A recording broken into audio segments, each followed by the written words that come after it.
What's that connected to? Oh.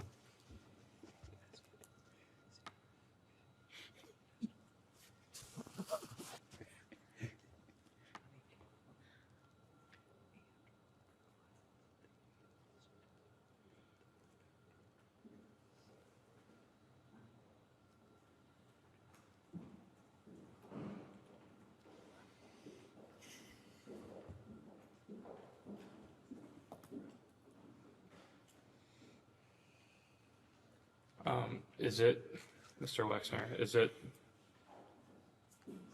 your testimony here today that Mr. Epstein's wealth came from not only yourself, but also this extensive network of clients that also were wealthier, otherwise influential individuals? No question. Absolutely. And, you know, sitting here today, with the benefit of hindsight being 2020,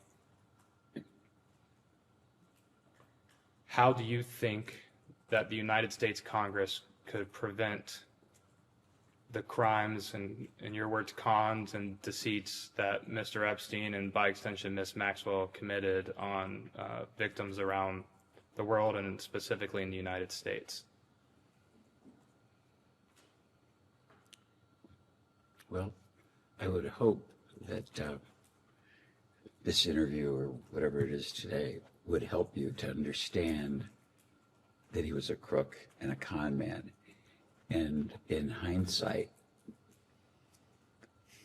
you know, looking back, he would make Bernie Madoff look like a Boy Scout. So complete, so diabolical. I mean, just incredible, sinister. If I were giving the government advice, I'd tell the IRS to look into Jeffrey. He couldn't have made all that money and spent all that money, had the lifestyle he did and be the crook that he was and pay taxes. So if he would do the things that he did to those women and do the things that he did to me, then anything is possible, I believe. And so Al Capone went to jail for being a crook in tax evasion. It would be so obvious to me today that now that I know Jeffrey's a crook and the things he did and the people he was associated with, there was a lot of money and he got it from a lot of people. I can't believe that he had time to really work because he was playing so goddamn much and I never knew it. If my attorney or your attorney, I don't know if I would assume you're an attorney, but if you had one, and every time you talked to him and he said, I'm in the office working on your stuff, I don't think you'd run over there to see whether he was working on your stuff or believe that he wasn't in the office. But the con was so just crazy. I mean, I've searched my memory and say, why didn't I pick up clues? And I think he could trick me all over again if I was, if I was in that position of trust with someone like that. Really bad, I think, unbelievable stuff to me now that I look back. People that he said he knew, I believe he knew them. People that he said he worked for or where he went, but you don't do what he did and just rob one bank. I think bank robbers rob a lot of banks. That's how I look at him. Are you aware, did any other individual come to you at any point and make clear to you that they felt they had been defrauded or otherwise wronged by Mr. Epstein in any way? No, and crazily enough, no one ever called for a reference. No one ever called you for a reference? No one. People would call that he said, like the chief technologist of Google. And then a guy would call up and say he was the chief technologist of Google and I want to build a boat. So somebody says they know the chief technologist. A guy calls you up and says, hello, I'm the chief technologist. I didn't, I mean, I could have been talking to an actor in hindsight. I mean, it's just, I don't think I've ever been conned before. I've seen movies about it. It's like, I think if the government really understands that, then a lot of things you'd be able to dig into that, aren't he should be exposed.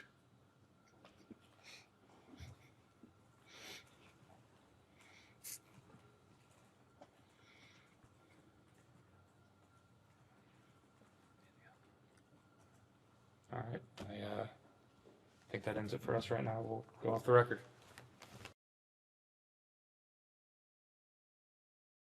We can go back on the record.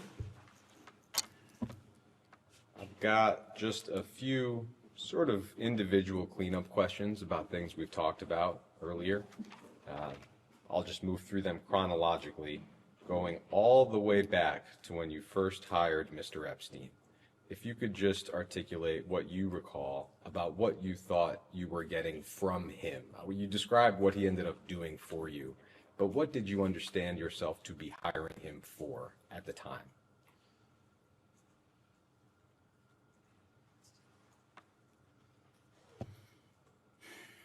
You know, to figure out. Well, when I met Jeffrey, I had somebody managing my personal stuff because there's just a lot of stuff suddenly, complexity in my personal life. And I didn't realize that I had so much complexity until one day it's there. So to me, it was my personal side of stuff was like one day it's cold and the next day it's a blizzard. And I realized I've got houses and stuff that should be inventoried and, buying a car, selling a car, with just a lot of stuff. And hired Harold, and just to make sure that I wanted somebody who had accounting, not financial sense, because I wasn't looking to make more money, just someone to kind of manage things. And so today, I guess you'd call it a family office person, because I wasn't looking for accounting and I wasn't looking for investment. I was just looking for someone to just make sure that everything was in order and nothing crazy was happening. And I had sensed that Jeffrey, or that Harold wasn't doing a good enough job, just didn't have the bandwidth for the complexity. And mentioned to Bob and Wendy that things were a mess, or I was worried they were a mess. And then coincidentally, drove down the street, as I mentioned, met him, and I asked him, I don't know if it was 6 months later or a year later, something, talking to Bob and Wendy, they said, we should call him. So I called him and said, you remember when we met? I said, I've got a guy running my stuff, personal stuff, because I wanted to keep business away from personal. And could you take a look at it? You're smart, you're financially oriented. And he said, it's not what I do, but you're Wendy's friend, you're Bob's friend. I'll come and take a look. So he started doing that and said, Harold isn't very competent. Nothing's amiss. Just it's not tidied up the way you think you should, way I think a professional would think things should be tidied in your financial personal life. And I said, well, but you've been, you looked at this. What do I owe you? And again, part of the con was I don't want to be paid. And so after 2 years of him sorting it out, cleaning it out, I thought, started to pay him for the work. And I don't remember what it was at the time, but in terms of professional fees and whatever, I thought it was fair.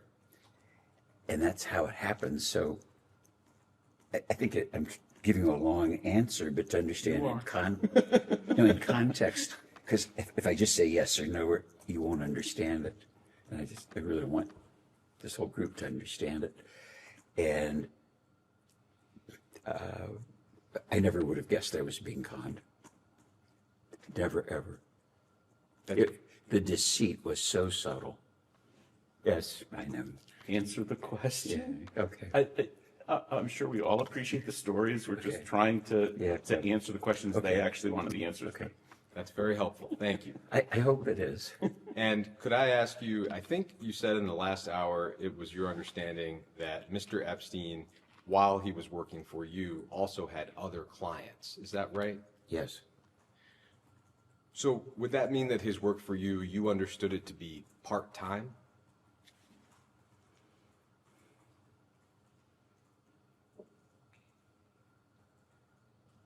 I wouldn't describe it that way. You know, I knew it wasn't I thought it wasn't full-time because he had other clients of substance, real substance. As a listener, it sounds like substantial demands that you're describing. You were, and of course are, one of the wealthiest people in the country, managing all of your personal affairs. I would think would typically demand all of somebody's bandwidth. It sounds like that was an issue with the guy before Epstein. How was he able to do that job, but also do work for other clients at the same time? Well, like Peg does the work now. I think you could supervise the work, overview it, which isn't the work that I do, and say you could do really thorough work if you were doing it 3 or 4 days a month, certainly a week or a day a month, just focusing on these things because there were accountants and tax lawyers and other people. And then in setting up, as an example, I didn't have the idea to inventory furniture or valuables. And it's like, how could you have all silverware in your house and what? And I didn't count forks and spoons. And it's like, Jeff said people could be walking out with forks and spoons. I said, gee, that's a good idea. We ought to have an inventory. But then there was, I hired a lady to be like the house manager who had run the U.S. Embassy in Rome. And she said, yeah, I know how to do this. And I said, well, why don't we keep inventories of stuff? And she said, well, yeah, I could do that. So she did that that's kind of a puny example, but I wouldn't have had the idea. But then all the things were inventoried. That wasn't work for me or Jeffrey. It was just regularly done.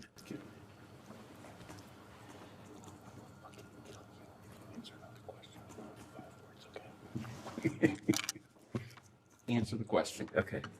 A discrete question on a different topic. We know that at one point you owned a property in Palm Beach. It was a large oceanfront estate. We understand that you sold that estate to a guy named Abe Gossman, and that later Mr. Trump and Mr. Epstein got into a bidding war over that property. Do you have any knowledge of, or did you have any involvement in that dispute between Mr. Epstein and Mr. Trump? No.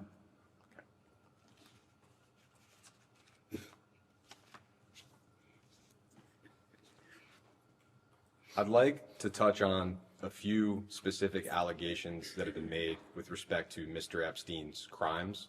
Maria Farmer has been discussed several times today. I'll try not to repeat that too much, but there are a few aspects of her story that I did want to touch on with you. Ms. Farmer has said that the home that we've discussed, you said Mr. Kessler sold it to Mr. Epstein, it's adjacent to your property. Ms. Farmer has said that that home at the time was guarded by your security staff, and at least one member